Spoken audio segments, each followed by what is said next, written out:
Ruhunuzun yeganə qidası budur. Ondan xoş əhval-ruhiyyənizi əsirgəməyin. Müəllim tapşırıq verir, yəni bərabərdir missiya verir və bizdən də yeganə tələbi odur ki, biz ona xoş emosiya ilə geri dönüş eləyək.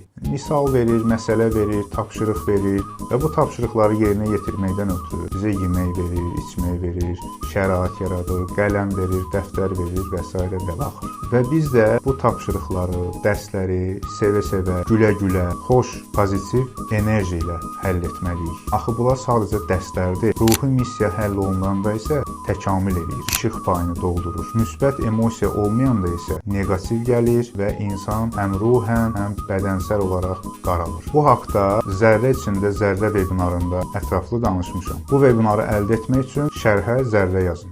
Adı bir gül də, şül tükürədin tabağında özü ki bir gül də. Hə, gülməyin xoşuna gəlir.